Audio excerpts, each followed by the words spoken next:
नागेंद्रहराय त्रिलोचनाय भस्मांगरागाय महेश्वराय नित्याय शुद्धाय दिगंबराय तस्मै नकाराय नमः शिवाय नमामि शमीशान निर्वाणरूपं विभुं व्यापकं ब्रह्मवेदस्वरूपं निजं निर्गुणं निर्विकल्पं निरीहं चिदाकाशमाकाशवासं भजेऽहं नमामि शमीशान निर्वाणरूपं विभुं व्यापकं ब्रह्मवेदस्वरूपं ते नमस्कार आता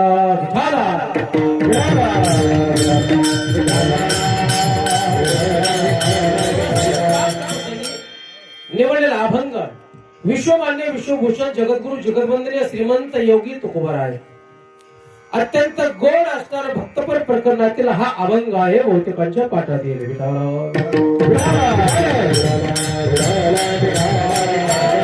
तुमच्या पाठातील आहे म्हणजे माझी चिंता मिटली. अभंग पाठातील आहे म्हणजे मी काय बोलणार आहे हे तुम्हाला सगळ्यांना माहित आहे आणि जी गोष्ट तुम्हाला माहिती आहे त्याला मला जास्त त्रास घ्यायची गरज नाही. अखंड हरनाम सरकार अखंड खंडेना जीवना राम कृष्ण नारायणा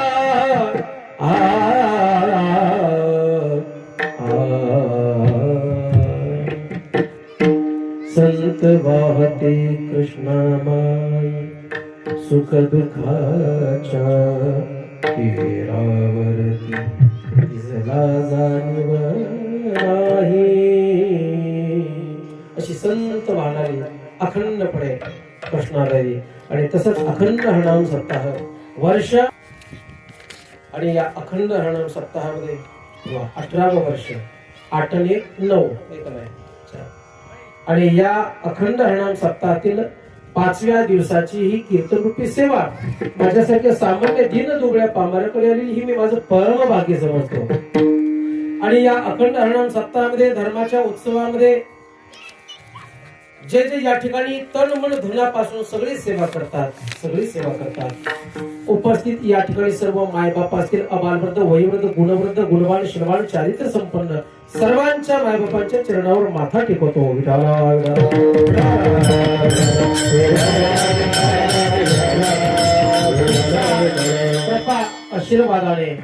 आशीर्वादाने ज्यांच्या कृपेने ज्यांच्या स्नेहाने या ठिकाणी हा उत्सव चालू आहे असे आमचे आदरणीय वंदनीय हरिभक्त परायण ज्ञानेश्वर माऊली महाराज चाकरवाडीकर त्यांच्याही कृपाशीर्वादाने तसेच आदरणीय वंदनीय परमपूजनीय ऐश्वर्यानंदजी महाराज स्वामी महाराज टाकळी त्यांच्या कृपाशीर्वादाने त्यांच्या चरणावर नतमस्तक आहे. आदरणीय वंदनीय हरिभक्त परायण गुरुवर्य रामदास काका महाराज सामनगावकर त्यांच्याही या ठिकाणी कृपाशीर्वादाने आणि या ठिकाणी उपस्थित सगळे महाराज मंडळी असतील आणि आपल्या तुमच्या आमच्या हृदयामध्ये आपण स्वयं या ठिकाणी काही अधिकारी आहोत. आपण या समाजासाठी देशासाठी जगासाठी काहीतरी केलेलं आहे आणि ते हक्काचं आरक्षण ज्यांच्यामुळे तुमच्या आमच्या हृदयामध्ये ज्योत पेटली असे आमचे आदरणीय संघर्ष योद्धा मनोज दादा जरंगे पाटील यांच्याही या ठिकाणी आशीर्वादानेच म्हणावं. आणि तुम्ही आम्ही या ठिकाणी उपस्थित आहेत. तसेच माझ्यावर लहानपणापासून खूप प्रेम करणारे माझे परमस्नेही आणि माझ्या पिताजींचे जीवनातले परमस्नेही मित्र असणारे आमचे आदरणीय वंदनीय कल्याणजी महाराज यांच्या चरणावर नतमस्तक. बरेच दिवसांनी भेट झाली बाबा, धन्यवाद. आनंद वाटला मला. आमचे मधुकर महाराज हा आणि तुम्ही शहाजी महाराज. वा शहाजी महाराज या अत्यंत गोड गायनाने आमचे आळंदीहून आलेले सगळे उद्याचे अतिशय उत्कृष्ट गायनाचार्य, कीर्तनकार, कथाकार असे सगळे पुढचं भविष्य आमचे आनंदीकर मंडळी, यांनाही मनापासून धन्यवाद आहे. उपस्थित माझ्यावर प्रेम करणारे सगळे आमचे दादा असतील, अण्णा असतील, तात्या असतील, मामा असतील, काका असतील, नाना असतील, सगळ्यांना धन्यवाद. आमचे चोथर महाराज आहेत आणि लक्ष्मी कला मंडप राजुरी गिरीबंधू यांनाही मनापासून धन्यवाद आहेत. मृदंगाचे आमचे परम मित्र तात्यासाहेब शिंदे यांचे चिरंजीव प्रथमेश महाराज, कारण मला तारीखच त्या मार्फत आलेली आहे आणि त्यांनी या ठिकाणी संपर्क केला. आमचे राम महाराज त्यांच्याबरोबर संपर्क करून इथपर्यंत आलो आणि इथं येणारे सगळे परिवार आहेत. आता कोणाचं नाव घेऊ महाराज, पण येणारे सगळे परिवार आहेत. आमचे पण लटके परिवार आहेत, गरड परिवार, गंभीरी परिवार आहेत, जगदळ परिवार आहेत, गरड परिवार आदी करून येणारे उपस्थित सगळे या ठिकाणी अन्नदाते असतील, सेवा करणारे असतील, आमची विण्याची सेवा, झाडण्याची सेवा, सगळे स्वयंपाकाची सेवा, सगळी सेवा करणारे आणि चातकासारखे काम करून तुम्ही उपस्थित सगळे माझ्या समोर मायबाप सगळ्यांना धन्यवाद.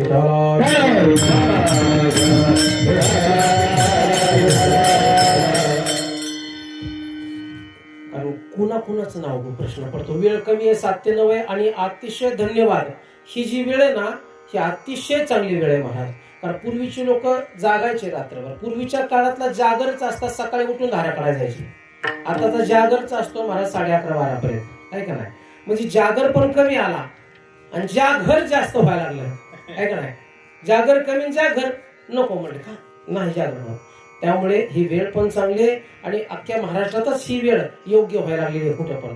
तर काय होतंय, एकदा अन्न पोटात गेलं की ते पोटातलं अन्न बरोबर कार्यक्रम करते महाराज, आहे का नाही? मग ब्रह्मदेव जरी समोर आले तरी त्याचा आळस काही थांबत नाही. त्यामुळे अगोदर विठोबा आणि नंतर पोटोबा. विठाला विठाला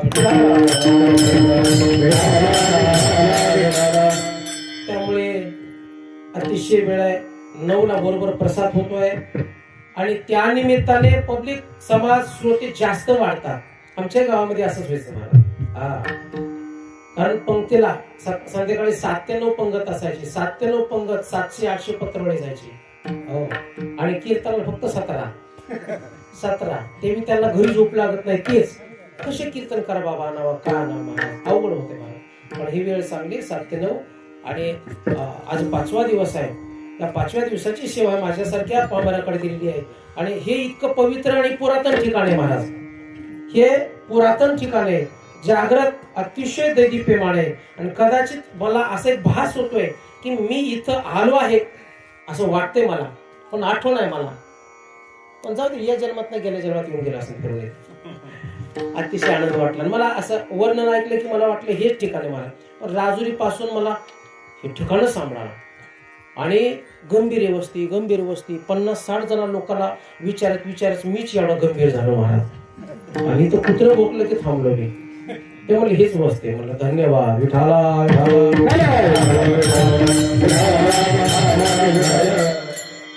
आणि मला लहानपणापासून बाबांनी पाहिलेलं आहे, त्याच्यामुळे काही मी नवीन नाही. फक्त या भागात मी नाहीच जास्त. आणि बाबा वृंदावनला माझी काही वर्ष गेले शिक्षणासाठी, त्यामुळे मी तिकडंच रमलो.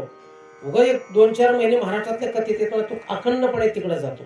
त्यामुळे तुमची माझी भेट सुद्धा झाली. किती वेळ झाली, मी म्हातारा झालो महाराज, ऐका ना. तुम्हाला बघता फार वर्षापासून. चला धन्यवाद आहे. भक्ताशे जाणा जे देहूदास गेले आशा पासने वारवणे.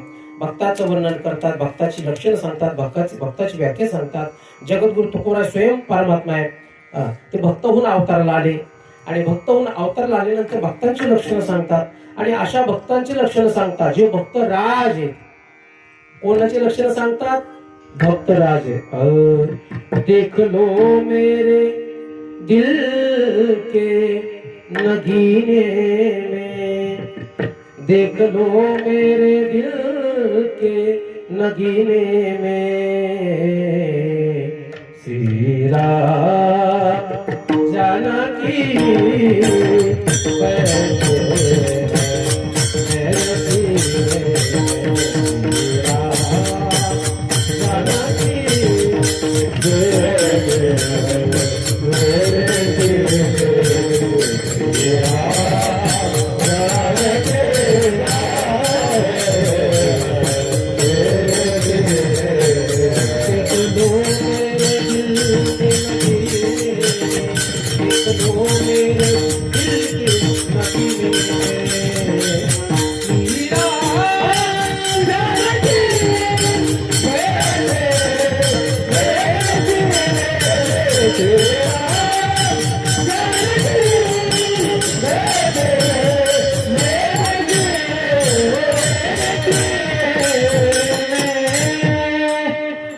जातोय का नाही पण गेला बरं का. 2 कथा पण कीर्तन आहे बाबा आणि काय खाल्लं पण नाही म्हणजे मिळालं पण नाही खाल्लं पण नाही. मग तुम्ही सांभाळून घेताना आनंद आहे बघा. भक्तराजाचं लक्षण आहे मुझको कीर्ती ना वैभव ना यश चाहिए. मला यश नको मला कीर्ती पण नको. राम के नाम का मुझको रस चाहिए. सुख मिले ऐसे अमृत के पीने में. सुख मिले ऐसे अमृत के पीने में. सिया राम जानकी बैठे मेरे सीने. एक लक्षात घे 2 गंगा आहेत. एक कीर्तन कथारूपी गंगा आहे. ज्ञान गंगा वेगळी, माहेश्वरी गंगा वेगळी, वैष्णवी गंगा वेगळी, जटेशंकरी गंगा वेगळी. आता ही जी गंगा आहे ती बाहेरून स्वच्छ करते हे काय. आणि ज्ञानरूपी जी गंगा आहे ना नामरूपी गंगा ही आतून स्वच्छ करते. आणि जी आतून स्वच्छ करते आणि त्याच राम नामाचं रसपान त्या अमृतापेक्षाही बाकी मला काही नको. मला यश नको, कीर्ती नको, वैभव नको, काहीच नको. आणि अशी ज्याची अवस्था आहे त्याला म्हणतात हनुमंतराय भक्तराज. आणि त्या हनुमंतरायाच्या दरबारात आपण या ठिकाणी अभंगावर चिंतन करणार आहोत. विठाला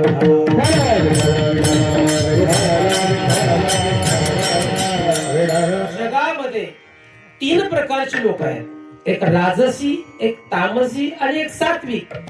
काही राजसी लोक आहेत, काही तामसी आहेत, काही सात्विक लोक आहेत. तो कोबरा म्हणतात. पण इथं संत तुळशीदास म्हणतात तो कोबरा आहे. या जगात मला 9 प्रकारची माणसं दिसली. 9 प्रकारची म्हणजे हो कशा प्रकारची. माके काक पाक उलोक दादोर ऐसे भले बिचारे शोक पीक मयूर राजहंस अशी माणसं दिसली. तुम्ही 3 प्रकारची सांगितली, मी तुम्हाला 9 प्रकारची लोक सांगतो. बरं ठीक आहे. काय माशीच्या प्रकारची लोक आहेत. मासी मासी मासी माहिती ना. माशी सगळ्या पदार्थावर बसते, एकाच पदार्थावर बसत नाही, आगळीवर बसत नाही. तिला सुद्धा कळतंय कुठं बसावर कुठं नाही ऐकणार. आणि ती माशी महाराज जिथं घाण आहे तिथं ते दिसणारच असणारच. बरं असं नका. पण चांगल्या स्वयंपाकात पंचपक्वान्नाचा स्वयंपाक जावई आलाय आणि सगळ्या प्रकारचे श्री बालाजीचा भेट आहे, बासुंदी आहे, अनेक प्रकारचे पदार्थ सासूबाईने केले, आवडीचा जावई आहे. आणि मग अशा चांगल्या स्वयंपाकात माशी पळणार. बरं चला माशी सोडून इतर जर काही एखादा किडा पडला, एक मुंगळा असेल, मुंगी असेल, ज्वारीतला किडा असेल तर एवढी किळस येणार नाही, माणूस काढून टाकेल. पण माशी पडली ती किळस येते महाराज. तशी काही माणसं आहेत ना जिथं चांगलं चाललंय ना, धार्मिक आहे, सामाजिक आहे, अशा चांगल्या ठिकाणी एकमेकाचे विचार चांगले आहेत, काहीतरी भगवान परमात्माचा कार्यक्रम चालू आहे, पण अशा ठिकाणी जाऊन घाणा घालणार, तिथला नाश करणार हे माशीसारखी माणसं आहेत. काही काय काय कावळ्यासारखे. तर भावाचं प्रेम दिसलं का तिथं जाऊन दोघात काहीतरी सांगणार आणि त्या भावाचं वाटोळ करणार. अशी कावळ्यासारखी माणसं आहेत, काही बगड्यासारखी माणसं आहेत, हो काही बेडकासारखी माणसं आहेत. अशी माकी का की बा कौलो काही माणसं अशी आहेत महाराज. जसा एक असा पक्षी आहे तो सूर्याला कधीच मानत नाही. का मानत नाही. तो रात्रभर सूर्याला हुडकतो रात्रभर आणि पाठ झाली की झोपतो आणि मग सगळ्या जगाला सांगतो काय वेळ आहे तुम्ही मूर्ख आहे. अरे मी रात्रभर बघितलं सूर्य मला दिसलाच नाही. त्याच्या बापाने दिसन रात्री सूर्य दिसन का महाराज. कसा दिसन. तो सकाळी झोपतो दिवसा. तशी काही समाजात अशी माणसं आहेत महाराज, ज्याच्या सक्तीने बोलतात, ज्याच्या सक्तीने खातात, ज्याच्या सक्तीने जगतात, आणि ती सुद्धा लोक म्हणावं का या जगात देव नाही. अरे 100 आंब्यात एखादा आंबा आजारी पडला, एक आंबा आजारी पडला एकच, पण 99 आंबे बरं शहाजी महाराज इतके चांगले आहेत, इतके रसदार आहेत. मग मला सांगा एक खराब झालेला आंबा आहे, आजारी पडलेला आंबा आहे, एक आंबा खराब आहे, 99 स्ट्रॉंग आहे, पण 99 ची ताकद नाही ते एक आंब्याची नीट करायची. पण एक आंबा आहे महाराज 2-4 दिवस जे हरी घातला का त्या 99 ची पार नीटच करणार.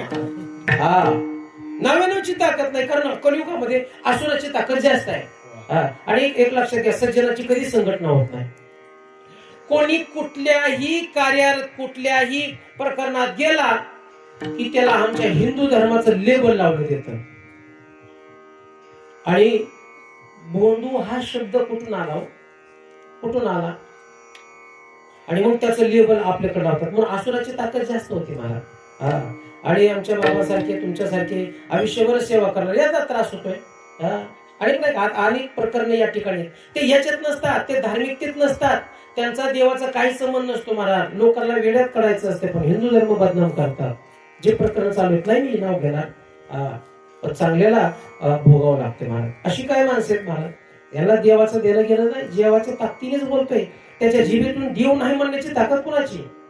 ही भगवती जगदंबा परांबा तिची ताकद आहे, तरी तो देव ना म्हणतो. अशी काय माणसं उलोक त्याचं नाव घेऊन आहे, जाऊ द्या. अरे असे आहे भले बिचारे शो कपी कबीर राजहंस, काही मोरासारखे लोक आहेत. मेघाची फळी दाटली की आनंदाने नाचणार. आणि मग एक पक्ष आहे, त्याला दूध आणि पाणी मिक्स करून द्या, तो फक्त दूधच घेतो, पाणी सोडून देतो. अशी काय सज्जन संत साधू हृदयाची माणसे महाराज. संसार करतात, संसारात राहतात, तुमच्या आमच्यासारखी दिसतात, पण ते तुमच्या आमच्यासारखी नसतात. संत नव्हती जगा, संत नव्हते जगा मानसाच्या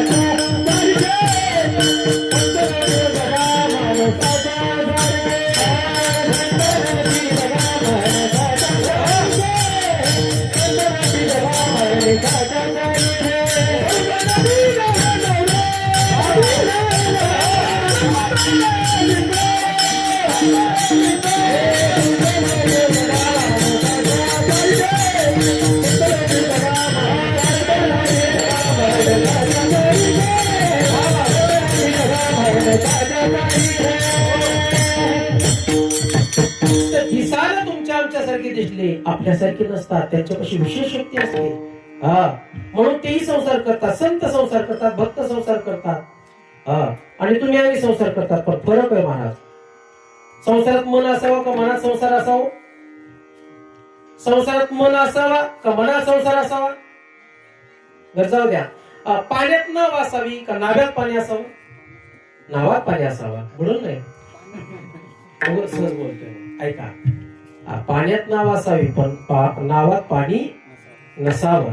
तसं संसारात मन असावं पण मनात संसार. मग साधूचा संतांचा जो संसार आहे आणि तुमचा आमचा काय फरक आहे महाराज? काय यांना भक्तराज म्हटलं का? ते राजहंसासारखे आणि त्यांचं अखंड चिंतन फक्त हेच असतंय महाराज. आता आपण बी चिंतन करतो तर ते बी चिंतन करतात महाराज. ओ येई वो विठ्ठले भक्त जन वत्सले, येई वो विठ्ठले भक्त जन वत्सले, येई वो विठ्ठले भक्त जन वत्सले.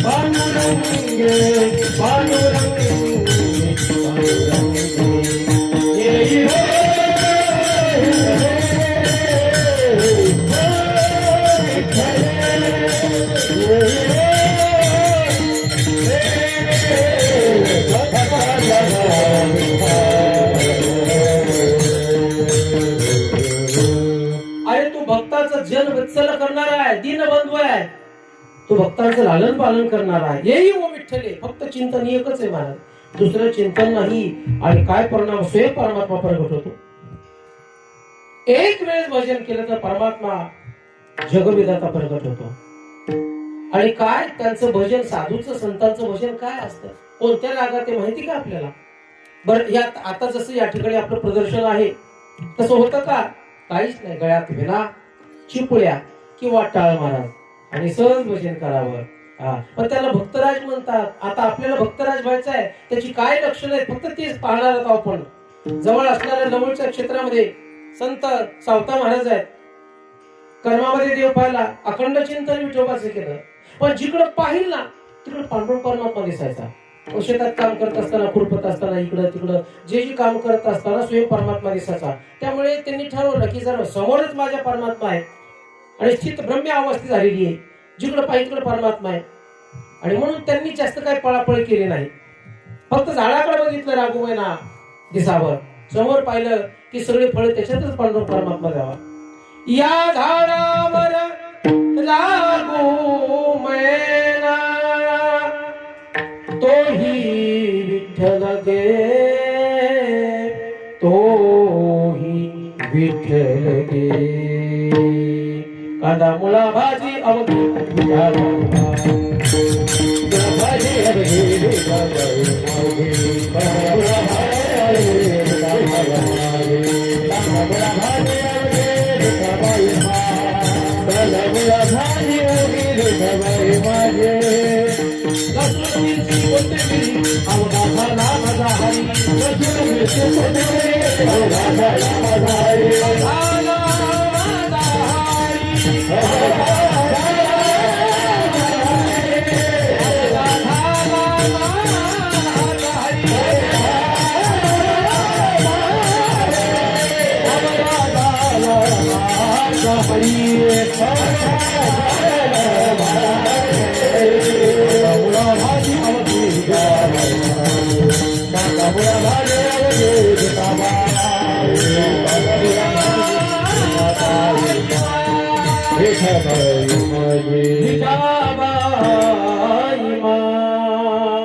हा राग मला फार आवडीचा आहे. कोणता राग आहे काय की पण फार आवडीचा आहे, फार आवडतो.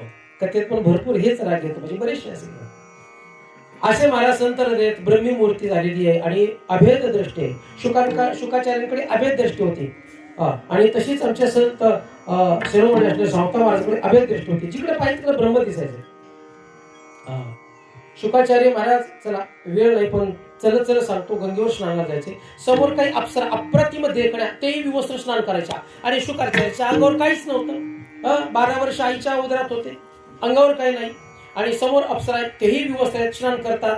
एके दिवशी व्यासमुनी आले, पाहिल्यानंतर राग आला, तळपायाच्या मस्तकाला गेला. एवढा मोठा माझा तरुण मुलगा आहे, विवस्त्र आहे, मुली विवस्त्र स्नान करतात, त्यांना काही शरम वगैरे आहे का नाही. आणि व्यासमुनी आले की ते मुली स्नान करता करता पळतच बाहेर आले, वस्त्र अंगाला गुंडाळले आणि खाली मान घातली. व्यासमुनी बोलले त्यांना.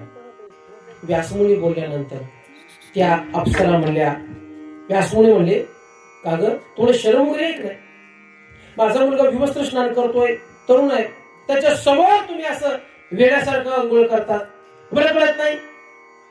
त्यावेळेस क्षमा मागून बोलल्या.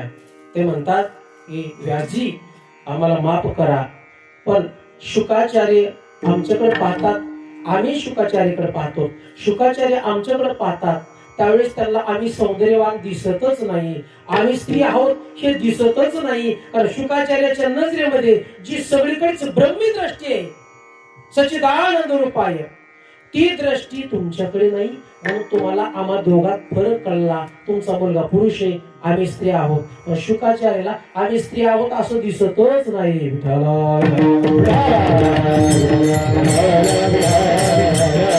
म्हणायचं महाराज, अभेद दृष्टी.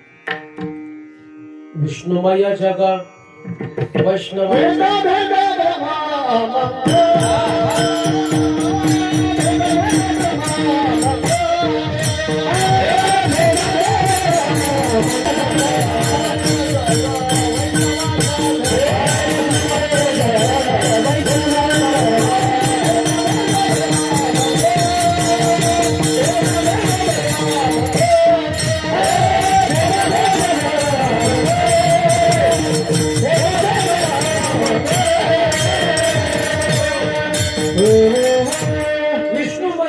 वैष्णवांचा धर्म, भेदाभेद भ्रम अमंगळा, ती भेदाभेद त्यांच्या दृष्टीत नव्हती. त्याला अभेद दृष्टी म्हणायचं. आणि अभेद दृष्टी केव्हा येते, चला ऐका, तद येतात तोद येतात मध येतात प्राप्त होत. आणि म्हणून पुण्य स्मरण म्हणजेच पुण्य आणि विस्मरण म्हणजेच पाप आहे. 8वीला पाय आणि मग जन्माला आलो की कलियुगाचा वार लागतो मला. देख लिया संसार हमने देख लिया, मतलब के है यार हमने देख लिया. हो माँ बाप को कोई नहीं माने, औरत का बहुमान. देख लिया संसार हमने देख लिया, मतलब के है यार हमने देख लिया. हो, कलियुगाचे वारे लागले महाराज. ज्या आईवडिलांनी एवढे उपकार केले त्या आईवडिलांना पोर म्हणतात तुम्हाला काहीच कळत नाही, त्याला काहीच कळत नसतं, तू जन्मालाच आला नसता, ते काय जनावर होते लोक आहेत महाराज. अरे कलियुगाचं वारे महाराज. आणि मग इथं आल्यानंतर विस्मरण होतं. विस्मरण झालं की पहिले माहीत तो अडकतो. मला मूळ मुद्द्यावर यायचंय. विठ्ठल माझा माझा माझा माझा विठ्ठल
आपले होईल ना समजायचं की आपण त्या भगवान परमात्म्याच्या रस्त्यावर आहे.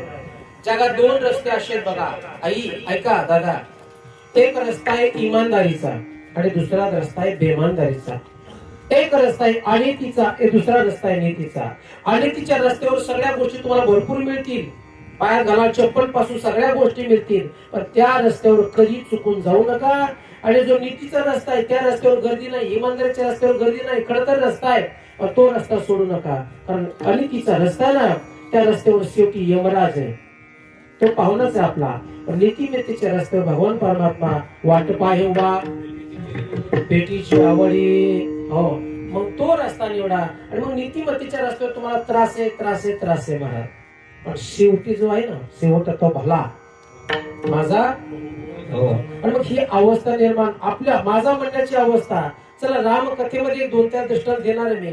ज्यावेळेस रामकथेमध्ये शेवटी रामप्रभूने रावणाला संपवला, नाश केला, वध केला आणि मग अयोध्यात आले. आल्यानंतर सकाळची वेळ आहे, कौशल्या माता म्हणते की हे राम क्या माँ तूने रावण को मारा.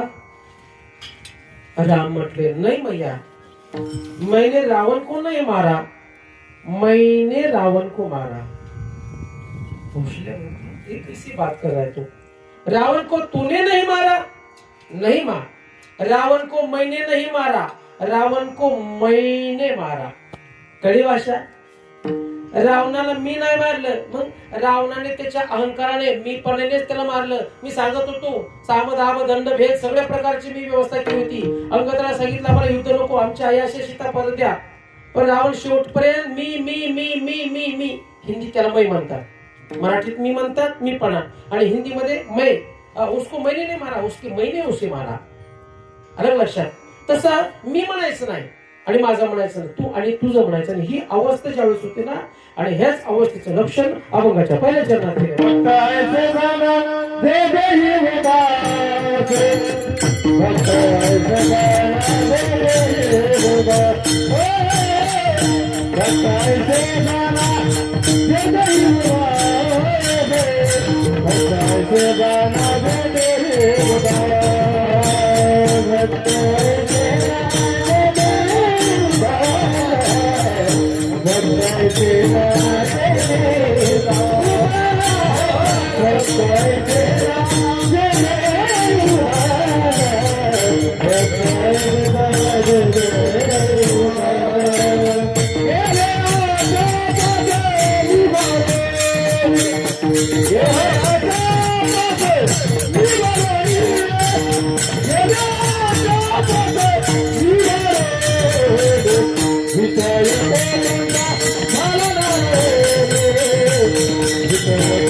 हो, अभंगाच्या पहिल्या चरणामध्ये काय लक्षण सांगितलंय? भक्तांशी जाना जाना म्हणू नका, म्हटल्यावर परत त्याला अहंकार येईल. जो देहावर उदास आहे. एक जण म्हटले महाराज मग भक्ताची लक्षणं सांगतात, देहावर उदास असणार तो परम भक्त म्हटले. हा म्हणजे आमच्या गावात लय भक्त येत असले. हा आमच्या गावात 5-50 तर असे भक्त निघतील, हळून खाईल जाळून टाकील. आता इथं कुणी नाही त्यामुळे काय मी जास्त बोलणार नाही मला, पण ते वेगळेच भक्त असतात.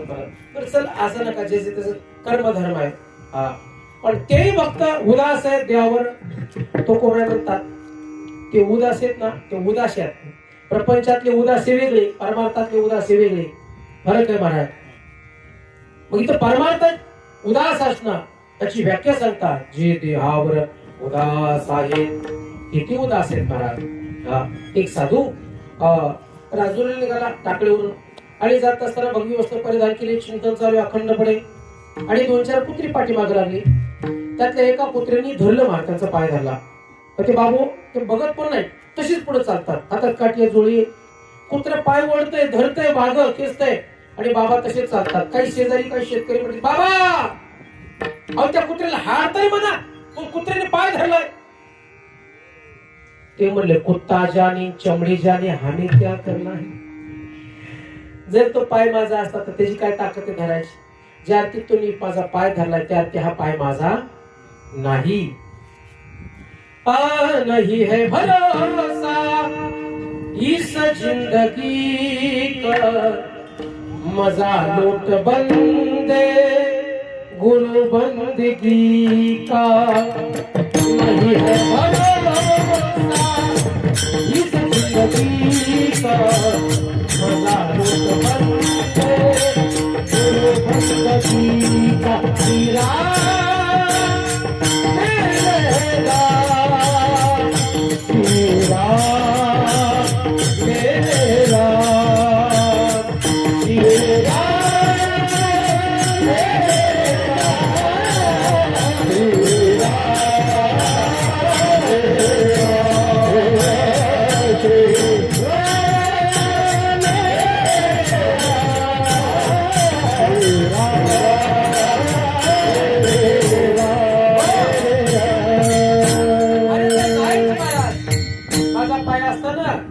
महाराज त्या कुत्र्याने धरलं नसता.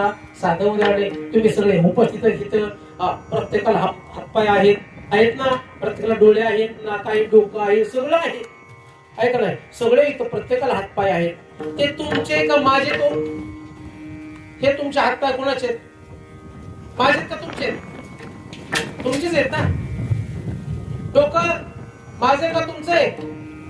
डोकं तुमचंच आहे, हातपाय तुमचेच आहेत महाराज, आहे का नाही. आता ऐका, तुमचं डोकं दुखायला लागल्यावर तुम्ही कुठे जाता हो? आई कुठे जाता? बार्शी सोलापूरला जाता का? डोकं कुणाचं आहे? माझं आहे. मग दुखायला लागल्यानंतर माझं डोकं, मी जर म्हटलं डोक्या लय दुखू नको, ठोकाट टाकेल, राहायला पाहिजे त्यांनी. पण माझं डोकं असताना ते दुखायचं थांबत नाही, त्याला डॉक्टरकडे जावं लागतं. ते डोक्याला सांगते शांत. याचाच अर्थ हे डोकं माझं. गुडघे दुखतात, किती प्रयत्न केले तरी थांबत नाही, त्या ते गुडघे माझे. तसं साधू म्हणते चमडी जाने कुत्ता जाने हमें क्या करना है.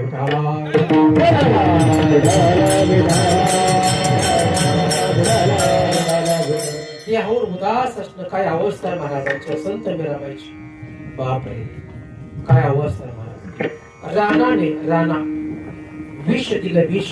मीरा भजन बंद कर, विष प्राशन कर आणि मर तू. मीरा हसत हसत म्हणते की राणाजी मी विष घेईन, मला मृत्यू स्वीकार आहे, पण माझ्या कनयाचा विरह स्वीकार नाहीये. काय देहावर उद्वास आहे. हो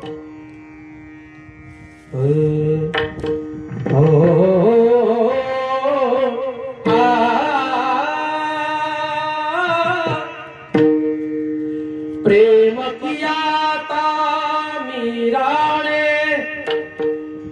प्रेम किया ता मीरा ने, विष को पी कर दिखा डाला, प्रेम किया हनुमान ने, सीना चीर दिखा डाला.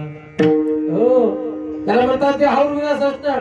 मला माझ्या कन्याचं भजन त्याचा वियोग सहन नाही होणार, मृत्यू सहन करील मी. द्या विष प्यायचे तर 5 ते पिते मी. त्याला म्हणतात देहावर उदास असणार.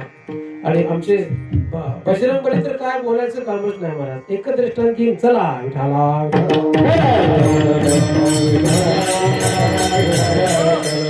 हे भक्ताची लक्षण आहेत. आणि एक लक्षात घ्या, कुछ पाने के लिए कुछ खोना पडता है. तुम्हाला काही प्राप्त करायचं असेल तर काही गमवावं लागेल महाराज.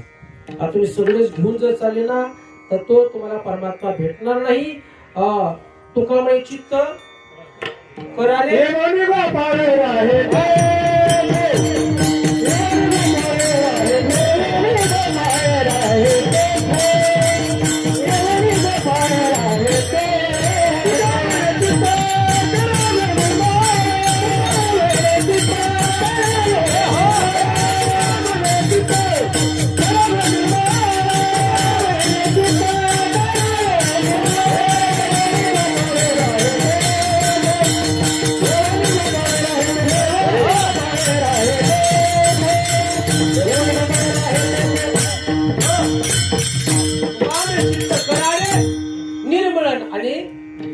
निर्मळ केल्याशिवाय तो परमात्मा तिथं येत. अहो एक साधू देवाला भांडायचा, देवा सांगा ना तुम्ही माझ्या चित्तात कधी येता. भगवान परमात्माला योग आल्यानंतर आणि मग एक दिवशी बराच 8 तास करायला लागला, खूपच 8 तास केलं. तिने सांगितलं अशा शामक्या अमक्या गावात जा आणि तिथे एक पाणवठा आहे आणि तिथे पाणवठ्यावर एक महिला आहे, जा तिला जाऊन विचार. आणि तो साधू गेला, हातात कमंडूल आहे, तहान लागली होती. पाणी दिसल्यानंतर जास्त तहान लागली आणि मग त्या ठिकाणी गेल्यानंतर म्हणले आई माई मला पाणी प्यायचंय. ती म्हणजे ठीक आहे बाबा. मग तिने ती पाणी शेंदलं. पाणी शेंदल्यानंतर म्हटली की तुमच्या कमंडलूत पाणी वाटते. कमंडलू पुढे केला आणि कमंडलू पुढे केल्यानंतर ती माई म्हटली की बाबा तुमच्या कमंडलूत पाणी मी ओतू शकत नाही.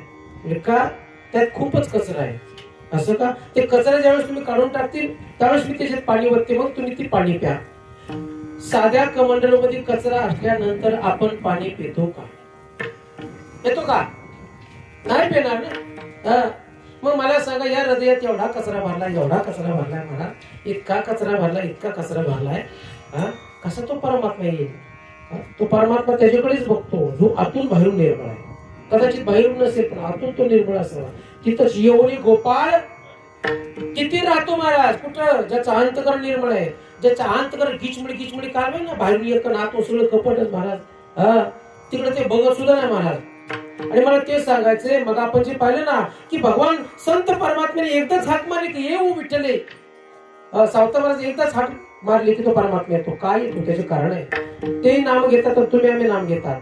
त्यांचं नाम घेतलं की भगवान परमात्मा पडतच येतो. आपण भजन करायला लागलो, आपलं भजन आपल्या बायकोला आवडत नाही. बायकोला आपलं भजन, आपण नाम घेतलेलं बायकोला आवडत नाही. आणि संत भजन करतात, देवाला आवडते. काय काय परिणाम काय? ऐका.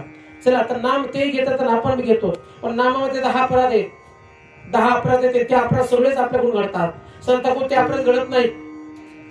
संयम, अनुताप, दंभ, मदह, क्रोध, काम, कलह हे सगळे 10 नावाचे अपराध आहेत ना, हे नामात आहेत. हे आपल्याकडून घडतात महाराज.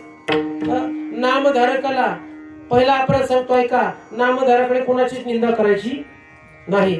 नामधारकाकडे कधीच अहंकार आणायचा नामधारकडे कधीच क्रोध आणायचा, नामधारकडे कधीच स्वार्थ सांभाळायचा, नामधारकडे कोणाचंच कुटायचं नाही. असा जो निर्मळ आहे ना, आणि तिथंच भगवान परमात्मा राहतो महाराज. त्या दिवशी मी पंढरपूरला चाललो होतो एसटीनी, आणि मी महाराज एक उपन्न एसटी बाहेरून टाकलं सीटावर, आणि माझ्यासोबत काही वारकरी होते, त्यांनी बी टाकले महाराज. मग काही पुढे चढणारे होते ना, पुढे गर्दी असल्यामुळे त्यांनी त्यांचं उपन्न काढून कुठेतरी टाकलं, माझं बी कुठेतरी टाकलं.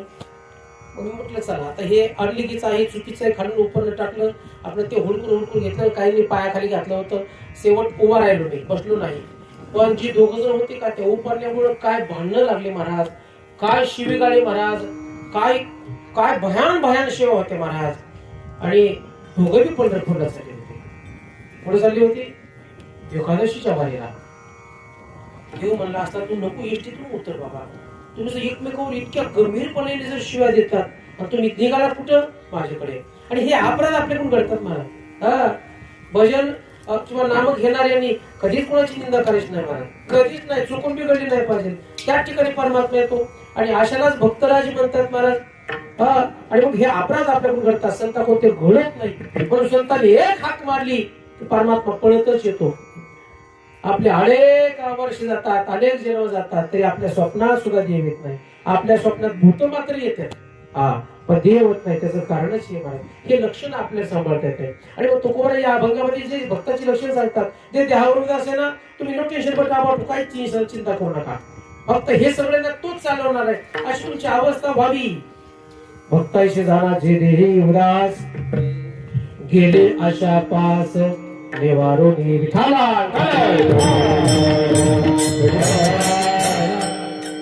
आशा पास ज्याची निवारून गेली. भक्त म्हटले की आम्हाला देहावर उदास होत नाही, जरा साधी सांगा की. तू म्हणजे साधी सांगतो, ज्याच्या आशा पास संपलेत का नाही, तोही अत्यंत निर्मळ शुद्ध चिंता अंतकरणाचा भक्त आहे. ठीक आहे, कोणाची आशा संपली. चला सगळ्याचं बाकीचं सांगत नाही. रामकथेमध्ये राम आणि रामप्रभूलाच वनवास मिळाला. रामप्रभूला फक्त रामाला वनवास मिळाला होता मला.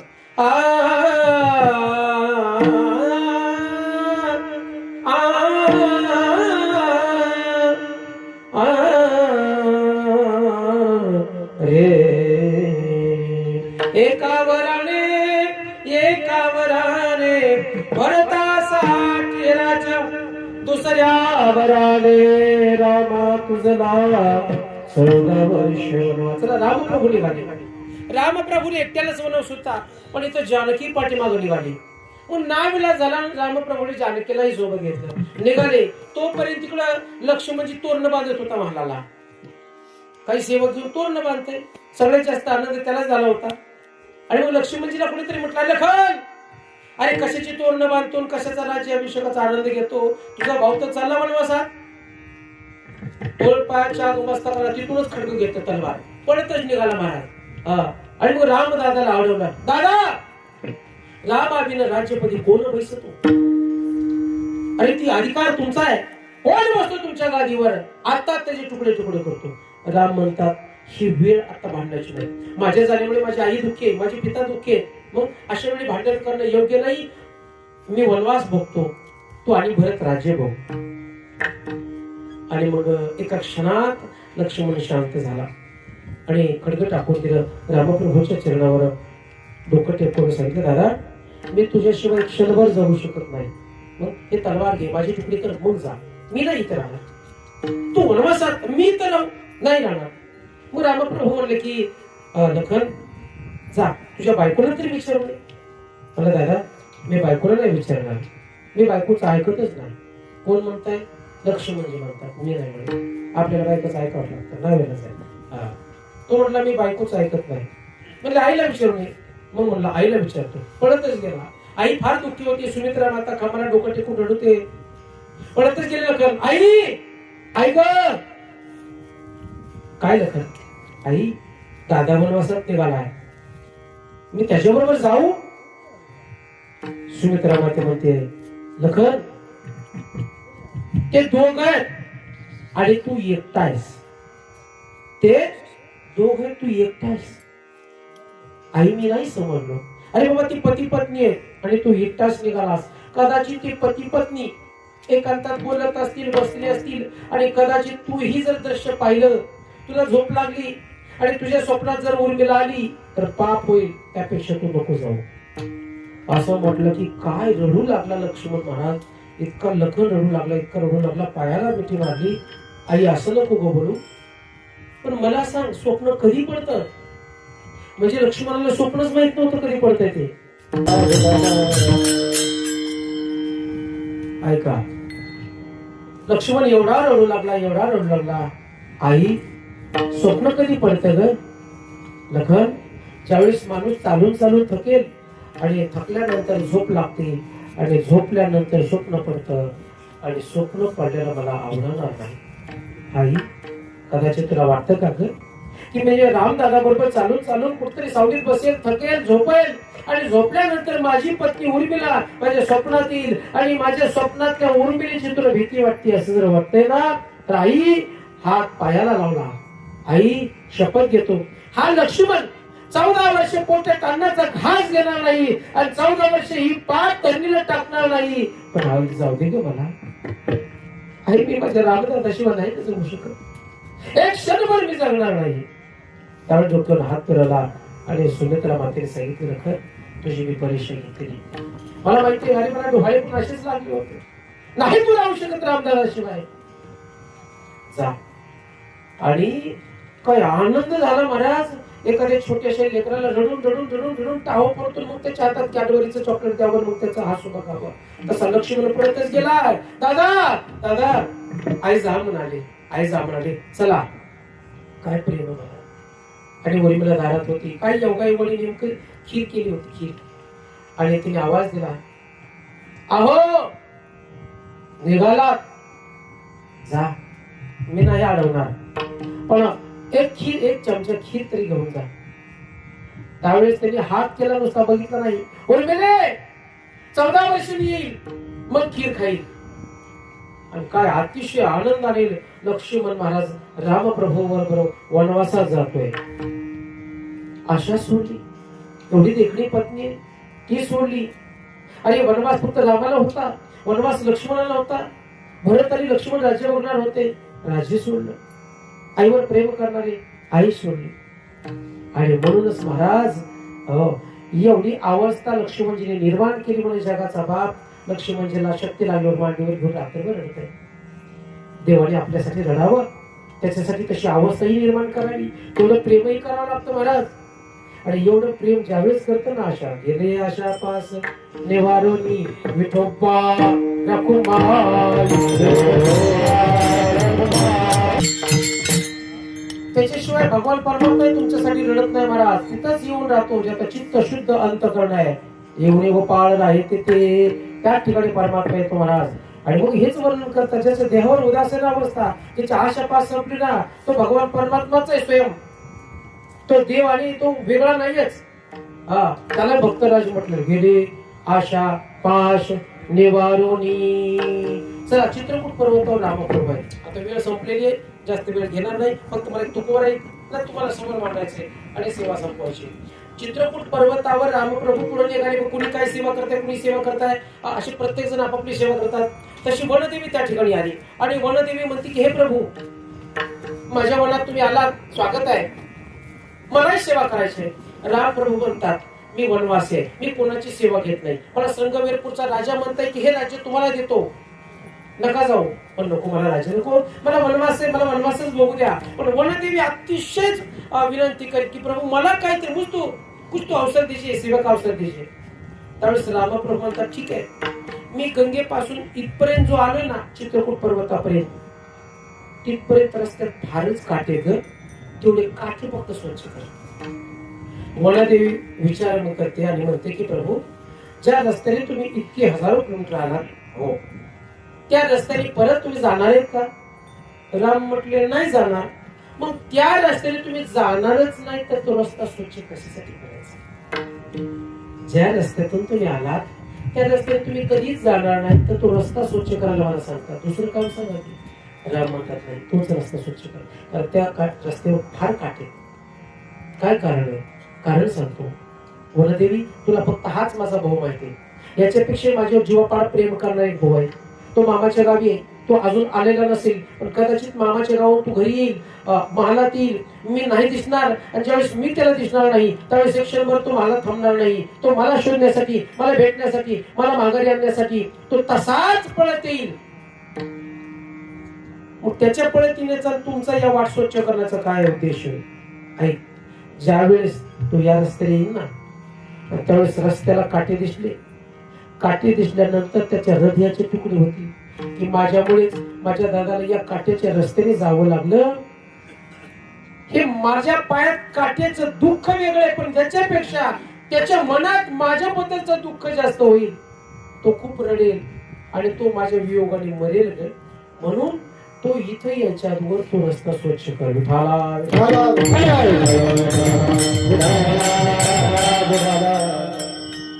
आणि मग अशी अवस्था होते, त्याला भक्तराज म्हणतात.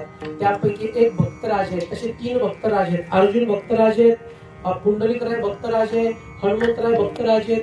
तसा एक भक्तराज आहे, हो विश्वंभर बाबा भक्तराज होता तो कयाचा पूर्वज. तो एक भक्तराज आहे. हा, आणि त्याचंच वर्णन आहे अभंगाच्या दुसऱ्या चरणात. विषय भक्तांचा झाला राये, विषय भक्तांचा झाला राये, विषय भक्तांचा झाला राये, विषय भक्तांचा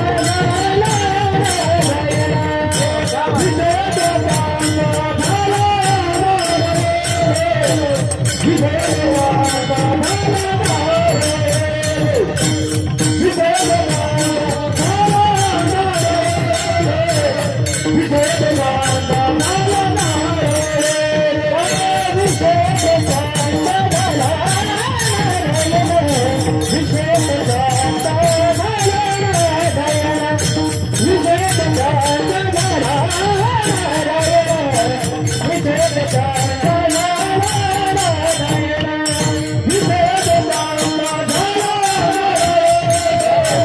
राये,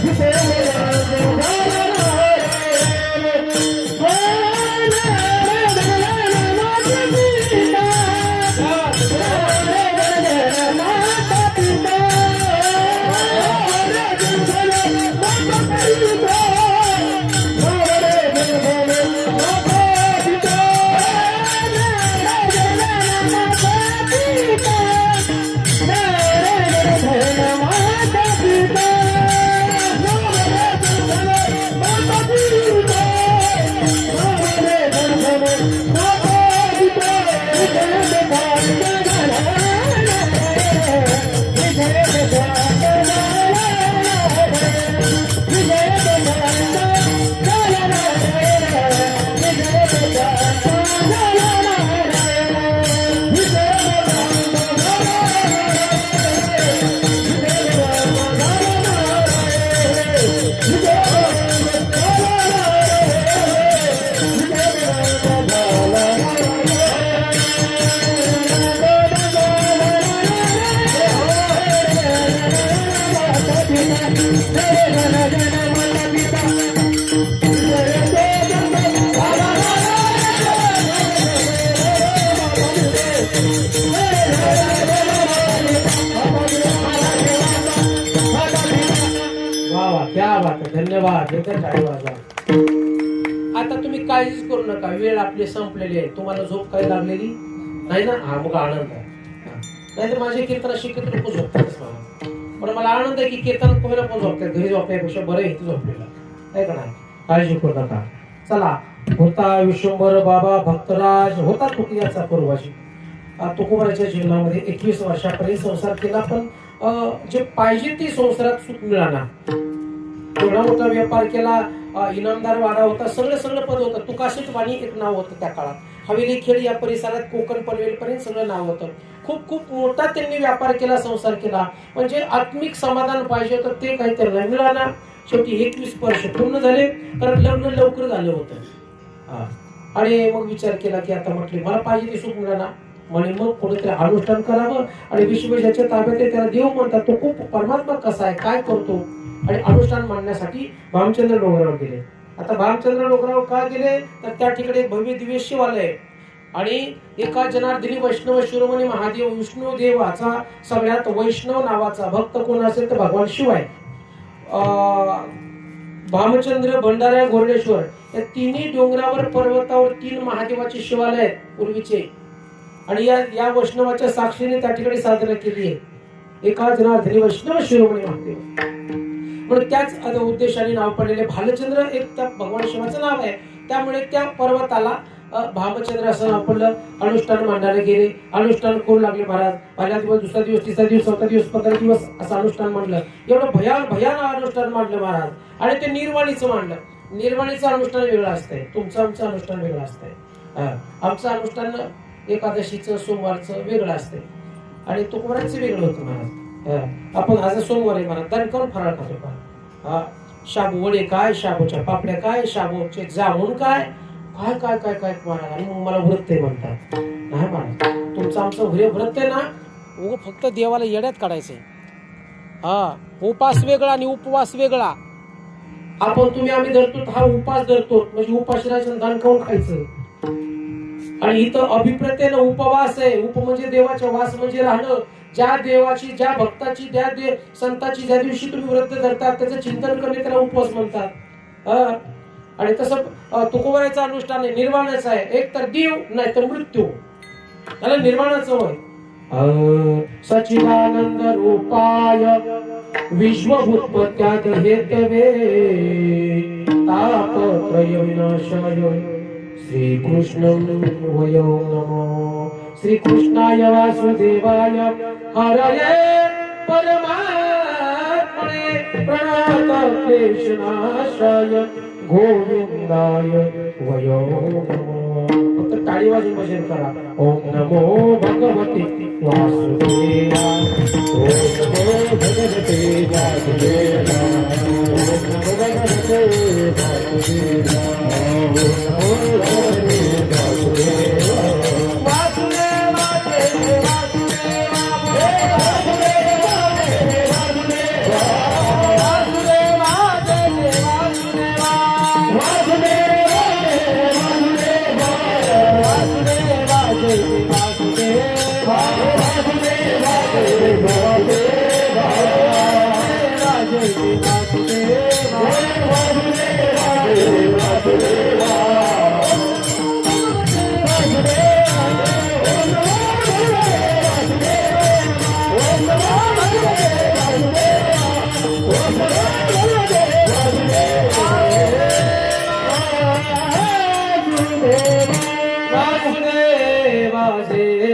वासुदेवा अनुष्ठान मानलं महाराज.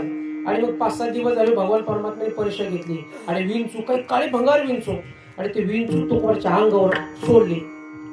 पण तुकोबराचं अनुष्ठानच होतं महाराज. तसं महाराज अंगावर विंचू खेळू लागले महाराज. तरी सुद्धा भजन चालू आहे. ओम नमो भगवते वासुदेवा. अजून एक भजन होतं बर का. रंग रंग पांडुरंग श्री विठ्ठला. रंग रंग पांडुरंग श्री विठ्ठला. रुक्मिणी रमणा नारायणा. रुक्मिणी रमणा नारायणा. रंग रंग पांडुरंग श्री विठ्ठला. रंग रंग पांडुरंग श्री विठ्ठला. रंग रंग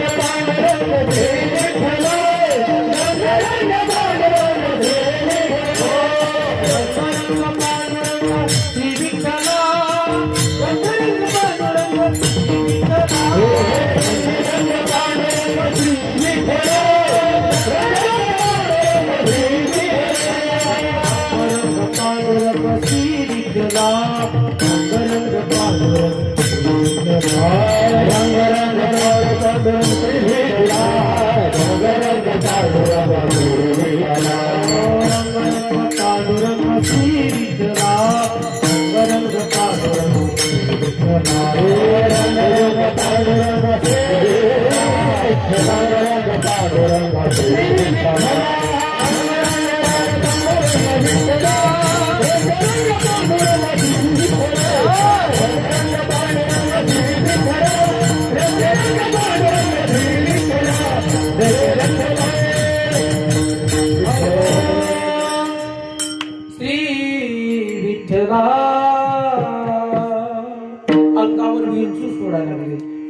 भजन चालूच आहे. परत विंचू गेले निघून, साप सोडले, अंगावर थंडगार वाटलं तरी अनुष्ठान नाही सोडलं. मग सिंहाची वाघाची डरकाळी फोडली, कारण माणूस कशानेच नाही घाबरला, त्याच्या डरकाळीनं मात्र पोलादासारखा असला तरी घाबरतो बरं का. त्या वाघाला मारणारा शूटर जरी असला तरी त्याला भिवूनच मारतो. तर डरकाळी फोडली. तुकोबारायला देव म्हणतात. तुकोबाराय, आम्ही तुम्हाला दर्शन द्यायला आलो तरी तुम्ही डोळे उघडत नाही. तुकोबाराय डोळे बंदच आहेत. तुकाराम महाराज म्हणतात, देवा हे विंचू, साप, हे वाघ ह्या अरण्यात मी दररोजच बघतोय. काय? कारण तो सह्याद्रीचा शेवटचा पर्वत आहे. तुम्ही गेला नसला तर जा. भालचंद्र डोंगर आहे ना, हा सह्याद्रीतला शेवटचा कडा आहे. त्यामुळे तिथं वाघ, सिंह हे अनेक प्रकारचे हिंस्र पशु असतात. चला, एक नथुराम महाराज म्हणून होऊन गेले आणि नथू महाराज इतकी तुकोबारायची भक्त झाली, इतकी भक्त झाली. तुकोबारायची शक्ती काय आहे का? तुकाराम महाराजांनी ज्या ठिकाणीच अनुष्ठान मांडलं होतं त्या ठिकाणी नथुराम महाराज अनुष्ठानाला गेले होते आणि रात्रीच्या वेळी एक वाघ आला आणि असाधना चालू आहे. वाघ आला नाही तर आता वाघ कशासाठी आला? पाणी प्यायसाठी आला. आणि त्या ठिकाणी दगडाची टाकी होती पाण्याची. नथू महाराज ताडदिशीने बाहेर आले आणि ठरवलं, जर तुकोबारायची माझ्यावर जर निश्चित भक्ती असेल, तुकाराम महाराजांची माझ्यावर कृपा असेल तर मला मी जगत, नाही तर मग आजच माझी पुण्यतिथी आहे. बाहेर आले, त्या टाकीतून पाणी घेतलं असं टाकीतून आणि वाघाने ते पाणी पिलं. कसली ताकद आहे महाराज, एवढी ताकद तुकोबारायच्या नुसतं नावात आहे महाराज. सांगायचं तात्पर्य, तुकाराम महाराज म्हणतात, देवा हे असलं वाघ शिव हे तर आम्ही दररोज बघतो, मला हे नकोय. मग विठीवरी जाची हो, आणि असं रूप मला दे बाता, असंच रूप मला पाहिजे. आवडे हे रूप खुजरे सगुण पाहता लोचन. जे रूप तुझं पाहिल्यानंतर माझं लोचन सुखावर आणि बुद्धिरूपी साजिनार ते आवडलं ना, ते रूप मला पाहिजे. हे विंचचं रूप, सापाचं रूप, वाघाचं रूप घेऊन आला ना, या रूपाची मला आवश्यकता नाही. विठीवरी जाची जे सुंदर देखणं स्वरूप ना, सुंदर ते धेन उभे विठीवरी सावळे सुंदर रूपा असं रूपाची गरज आहे. आणि मग भगवान परमात्मा प्रगट झाले, दर्शन दिलं, भेटले. 15 दिवस अनुष्ठान मानलं आणि मग बघता बघता बरेच असे दिवस चालले. तुकोबारायचा आनंद वाढत गेला. तुकोबारायला आता जास्तच आनंद वाटला, जास्तच आनंद वाटला. इतका आनंद झाला की आता खाण्यापिण्यावरचं लक्ष संपलं, संसाराचं लक्ष, जो संसार आकाश होता तोही संपला. फक्त चिंता विषय तो त्यांचा विषयच परमात्मा झाला. आणि मग विषय त्यांचा परमात्मा झाल्यामुळं नावळे जनधन कोणीच आवडा, जनना आवडे, धनना आवडे, माताना आवडे, पिताना आवडे. बरं, तुम्ही म्हणाल की मग देवाचं येड लागल्यावर आई बाप आवडत नाही, हे काय बरं आहे का? पण ऐका, कोणते आई बाप कोणाला आवडत नाही? प्रल्हादे जनको विभीषणे बंधू राज्य माता निंदू भरता केली. देवामध्ये ना आपल्यामध्ये जे अंतर पाडतंय ते मायबाप भक्ताला आवडत नाही. पोराला माळ घाला वाटती आणि आईला त्याला मिठाचं खाऊ घाला वाटतंय. असल्या आई बाप त्याला एखादा आवडूच नाही.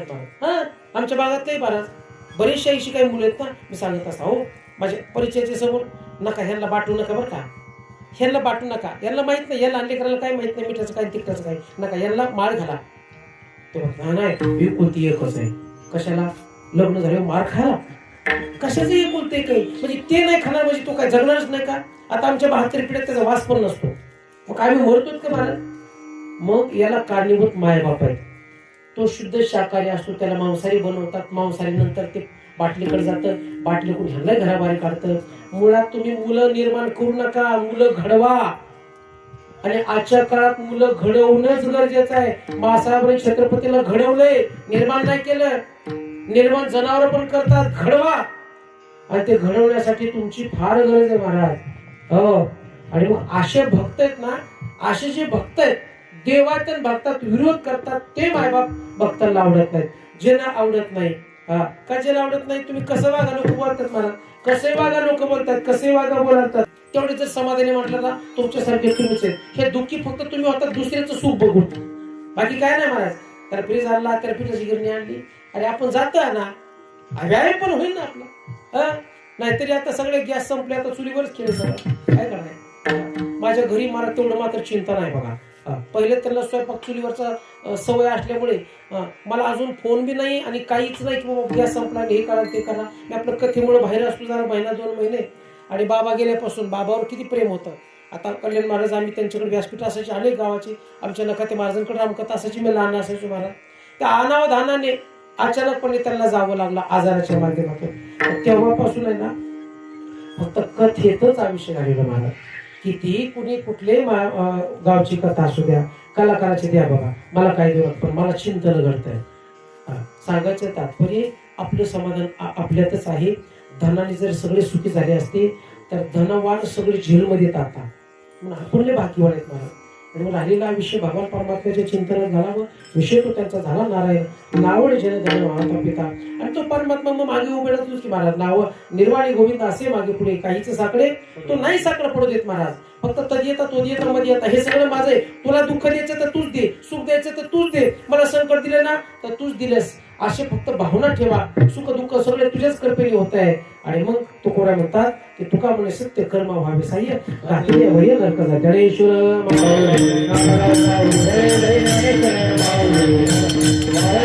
जय जय